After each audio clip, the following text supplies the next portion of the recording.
আজকে যে ভিডিওটা বানাতে চলেছি সেই ভিডিওটা হলো গিটহাব ডর্কিং বা গিটহাব ডর্কিং কীভাবে কাজ করে সেটা জানা দরকার। তার আগে বুঝতে হবে গিটহাব কিসের জন্য আমরা ব্যবহার করি। গিটহাব যে কোনো একটা সফটওয়্যারকে মেনটেন করা হচ্ছে এবং সেই মেনটেন্যান্সকে, যেমন ধরুন প্রথমে সফটওয়্যারের ভার্সন 1 বার হয়েছে, যেমন ধরুন গুগল একটা ওয়েবসাইট, সেই ওয়েবসাইটটাকে বা ওয়েব অ্যাপ সেটাকে আমরা ভার্সন 1 বার করলাম। তারপর কিছু মনে হলো যে এখানে কিছু একটা প্রবলেম আছে, কিছু আরও ফাংশন অ্যাড করা যেতে পারে ওয়েবটার মধ্যে, তারপর আমরা সেখানে ভার্সন 2তে চলে গেলাম। সেটাতে সেই সব কোডগুলোকে আমরা মেনটেন করি কোথায়? মাঝে মাঝে পাবলিক রিপোজিটরিতে, যেমন সেটা হচ্ছে গিটহাব, গিটল্যাব, এইসবগুলোতে।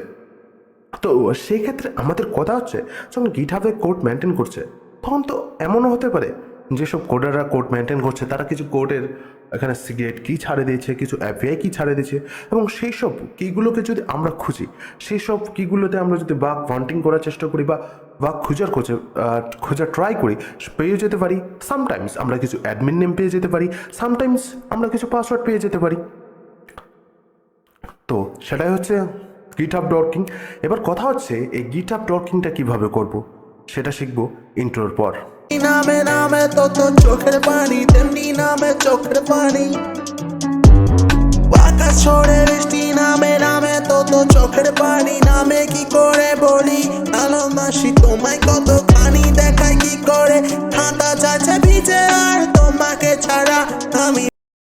তো প্রথমে যেটা হচ্ছে, আমরা ধরুন একটা বাগ ক্রাউডের বাগ বান্টি প্রোগ্রামের মধ্যে চলে আসলাম। যেমন ধরুন এখানে বাগ বান্টের আমাদের হাবস্পট নামে প্রোগ্রামটা আছে।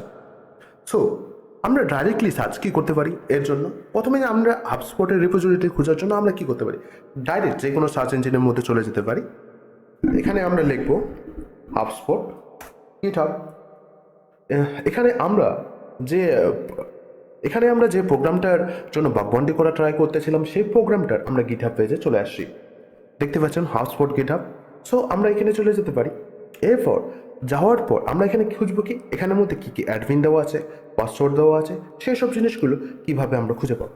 সো এর জন্য আমাদের কী চাই? গিটহাবের ডর্কিংয়ের কিছু লিস্ট চাই। এখানে ডর্কিংয়ে কী কী পাওয়া যায়। সো আর একটা ট্যাবে আমরা সার্চ করব। সো আমরা এখানে হাবস্পটের যেটার আমরা বাগ বাউন্ডি খুঁজছিলাম, যে হাবস্পটের প্রোগ্রামটার, আমরা সেখানে তার গিটহাব পেজে চলে যাব। ধরুন এটার মধ্যে আমরা পাসওয়ার্ড খুঁজছি। সো এখানে আমাদের কাছে অর্গানাইজেশন হাবস্পট আছে। সো এখানে আমরা টাইপ করবো পাসওয়ার্ড। হাবস্পটে যাওয়ার পাসওয়ার্ড টাইপ করার পর আমাদের এই পেজের লিঙ্ক করে দেবে। এখানে আমরা রিপোজিটরির মধ্যে কোড দেখতে পাচ্ছি, সেখানে আমরা খুঁজতে পারি। এখানে খুঁজতে পারি পাসওয়ার্ড কিছু দেওয়া আছে নাকি, বা দেখতে পারি এর মধ্যে সিস্টেমটা কীভাবে কাজ করে, বা এখানে যদি কোনো ভালনারেবিলিটি থাকে সেটাকেও আমরা খুঁজে পেতে পারি। যেমন ধরুন এখানে আমরা খুঁজবো এপিআই কিস যদি আমরা পেয়ে যাই, সেক্ষেত্রেও আমরা কিছু ইনফরমেশন বার করতে পারি সেই সব ওয়েবসাইট থেকে। সেখানে তেমন কিছু এপিআই কিছু পাচ্ছি না, কিন্তু এটা আমরা এভাবে কাজ করতে পারি। যেমন ধরুন এই এপিআই লিঙ্কটা আমরা ইউজ করতে পারি, হয়তো কোনো কিছু ইনফরমেশন পেতে পারি, কিন্তু এটা ফার্দার সেখানে আমরা যাচ্ছি না। এখন আমাদের কাজ হচ্ছে আমরা গিটহাবটাকে মাস্টারি করতে চাইছি, সেটা সম্বন্ধে জানতে চাইছি। এবার কথা হচ্ছে এর কন্ট্রিবিউটার সম্বন্ধেও আমরা জানা উচিত। যেমন এর কন্ট্রিবিউটার কে ছিল, যেমন ধরুন এখানে আমাদের হাবস্পটের নোড.js আছে, এই নোড.js-এর ভার্সনটাও আমরা এখান থেকে জানতে পারি। যেমন ধরুন এখানে লাইব্রেরি লেখা আছে v3 ভার্সনসের। তো আমরা রেপোজিটরিতে চলে যাই আবার। সো এখানে আমরা চাইলে এর কন্ট্রিবিউটার সম্বন্ধে জানতে পারি। এই যে এরা হচ্ছে হাবস্পটের কন্ট্রিবিউটার। ধরুন এই একটা কন্ট্রিবিউটার, এই কন্ট্রিবিউটারের পেজে পৌঁছানোর পর আমরা কি করতে পারি?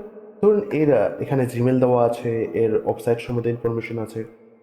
হয়তো ইনি কিছু অ্যাডমিন পেজের সঙ্গে লগ ইন করে রাখছেন।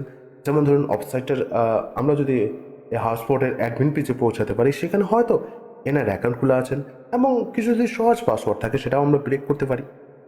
তো সেক্ষেত্রে আমরা ব্রুট ফোর্সিং করতে পারি, যদিও বাগ বান্টিতে ব্রুট ফোর্সিং এলাও থাকে না।